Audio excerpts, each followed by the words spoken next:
What is batching in manufacturing of concrete? Hi everybody, welcome back. Here in this video, we are going to discuss about the different processes of the manufacturing of concrete. So let's start the one by one.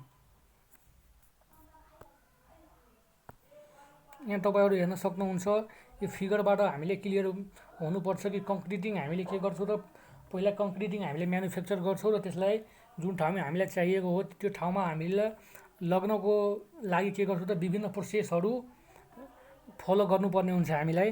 So हामीले सुरुमा mixing देखि लिएर जुन हामीलाई जुन त्यसको इन्ग्रेडिएन्टहरु हुन्छ जस्तै सिमेन्टहरु वाटरहरु भयो एग्रिगेटहरु भयो यिनीहरुको सुरुदेखि नै लिएर त्यसलाई मेजरमेन्ट देखि लिएर फाइनली सेटिङ हुन्जेलसम्म हामीले जे जति प्रोसेसहरु गर्छौं यो सबै के छ त यो म्यानुफ्याक्चरिङ अफ कङ्क्रिटमा पर्छ। सो वन बाइ वन हामीले यो भिडियोलाई हेरौं के छ भन्ने कुरा।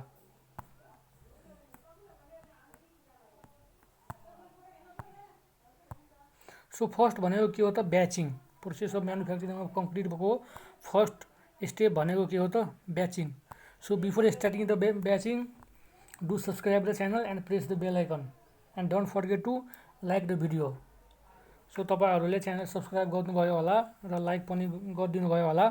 सो हामीले यो सुरु गरौँ ब्याचिङ भनेको के हो भन्ने कुरा। The measurement of material for making concrete is known as batching. There are two methods of batching, volume batching and second one is weight batching. Okay, first one is volume batching and second one is weight batching.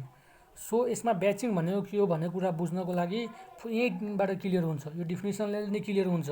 हामी clear यहाँ बुझ्न सक्छौं जुन हामीले measurement गर्छौं जुन मेटेरियलको लागि कङ्क्रिटको लागि जुन जे मेटेरियलहरु हामीले युज गर्छौं एग्रिगेटको जुन एग्रिगेट युज गर्छौं सिमेन्ट युज गर्छौं वाटर युज गर्छौं। ओके, यिनीहरुको के हुन्छ त यिनीहरुको मेजरमेन्ट भनेको नै के हो त त्यसलाई के भनिन्छ त ब्याचिङ भनिन्छ। ओके, सो ब्याचिङ भनेको के बुझ्यौ त हामीले measurement of material for making the concrete, just as simple. Okay, so अर्को कुरा हामीले यहाँ के बुझ्नु पर्छ, यहाँ अब यो जुन कङ्क्रिटको ब्याचिङ गरिन्छ त्यो कति तरिकाले ब्याचिङ गरिन्छ भन्ने कुरा हो। अब अभियस कुरा हो, हामीले दुईटा कुरा ध्यान दिनुपर्ने हुन्छ।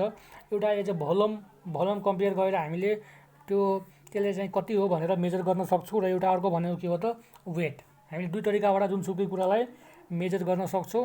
एउटा भलम भयो, फर्स्टमा भलम ब्याचिङ भयो, सेकेन्ड भनेको के हो त तपाईको वेट ब्याचिङ भयो। So let's see volume batching. Volume batching is not a good method for proportioning the material because of the deficient it offers to measure granular material in terms of volume। यसले के भनेको छ त भन्दा भलम batching चाहिँ त्यति चाहिँ sufficient त्यो चाहिँ राम्रो मेथड होइन।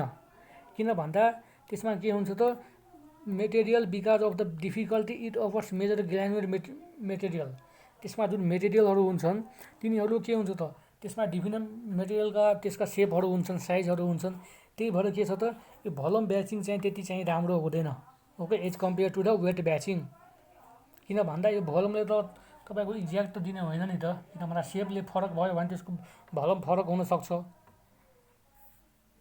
Okay, so next point is volume of moist sand is in loose condition way much less than the same volume of dry compacted sand। यसले के भनेको छ भन्दा जुन मोइस्ट स्यान्ड हुन्छ, यदि मानौ कुनै स्यान्ड हामीले एग्रिगेट युज गर्यो स्यान्ड युज गर्यो त्यसको जुन भलम हुन्छ त्यो के हुन्छ त यदि त्यसमा मोइस्चर प्रेजेन्ट भयो भने त्यसको भलम धेरै हुन्छ, much less than the same volume of dry compacted sand. र यदि सेम भलममै यहाँ के भनेको छ तपाईले यहाँ हेर्न सक्नुहुन्छ volume of moist sand in a loose condition was much lace.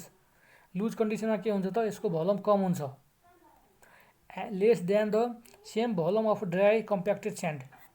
त सेम भलम के हुन्छ त यदि कम्प्याक्ट ड्राईमा छ भने त्यसको त्यो बढी हुन्छ। सो यो कुरा हामीले बुझ्यौ। Cement is always measured by the weight. सिमेन्टको जुन हामीले युज गर्छौं त्योबाट केबाट वेट हामीले युज गरेका हुन्छौं त वेट नापेर। किन भन्दा एभ्री ब्याग्समा के हुन्छ त सिमेन्टको जति पनि ब्याग्सहरु हुन्छ त्यो भनेको 50 केजी को हुन्छ। त्यहीबाट हामीले के गर्छौं त वेट अनुसारले सिमेन्टलाई चाहिँ हामीले युज गरिराखेका हुन्छौं। The volume of the bag of cement is taken as the 35 liter gauge boxes are used for measuring the fine and coarse aggregate.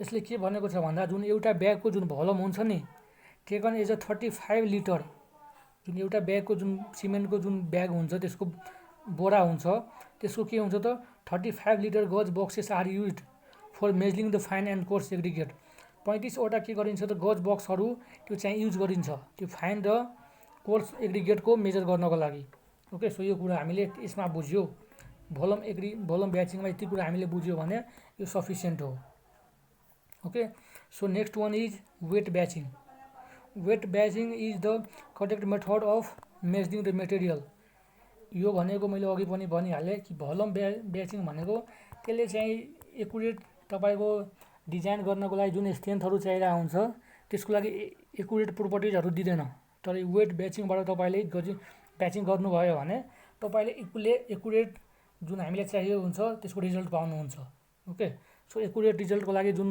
हुन्छ त्यही हामीले अप्लाई गर्ने हो जेनरली सो वेट ब्याचिङ हामीले के गर्छौँ त जेनरली साइडहरूमा हामीले ध्यान दिन्छौँ र त्यही नै फलो गर्छौँ weight batching is the correct method of measuring the material different types of weight batch are available the particular type to be use upon the nature of the job cement bag is made of 50 kg density of cement is equal to 40 kg per metre cube so यति कुरा हामीले बुझेपछि के बुझ्नु पर्यो त हामीले जुन जति पनि सिमेन्टहरू युज गर्छौँ त्यो भनेको 50 kg को सबैलाई थाहा भएकै कुरा हो र त्यसको जुन सिमेन्टको डेन्सिटी हुन्छ त्यो कति हुन्छ त 1440 kg पर मिटर क्युब त्यसको डेन्सिटी हुन्छ ओके सो यति मेन कुरा हो यति हामीले बुझ्यो भने ब्याचिङबाट जस्तो सुकै MCQsहरू आयो भने अब्जेक्टिभ क्वेसन आयो भने तपाईँले मिलाउन सक्नुहुन्छ ओके सो बेसिकली हामीले के हेर्यो त दुईटा टाइप्स हुन्छ ब्याचिङको ब्याचिङ भनेको केही होइन यो एउटा just batching is nothing is just a measurement of material okay यो कुरा बुझ्यो हामीले यसको टु टाइप्स हुन्छ एउटा भोल्युम ब्याचिङ र एउटा वेट ब्याचिङ चाहिँ हामीले जेनरली फलो गर्छौँ किन भन्दा यसले एकुरेट रिजल्ट दिन्छ ओके सो हाम्रो प्रोजेक्ट चाहिँ फिजिबल हुन्छ र साइडमा चाहिँ हामीले काम गर्ने बेलामा यी कुराहरूमा यदि हामीले ध्यान दियो भने ब्याचिङ हाम्रो राम्रो हुन्छ एकुरेट हुन्छ त्यसमा चाहिँ मिस्टेक हुने चान्स हुँदैन so thank you see next video यदि तपाईँहरूले च्यानललाई अहिले पनि सब्सक्राइब गर्नुभएको छैन भने च्यानललाई सब्सक्राइब गर्न चाहिँ नभुल्नु होला र कस्तो लाग्यो तपाईँले यो भिडियो कमेन्ट बक्समा गएर कमेन्ट गर्नु होला र भिडियोलाई चाहिँ लाइक गर्नुहोस् thank you see you in next video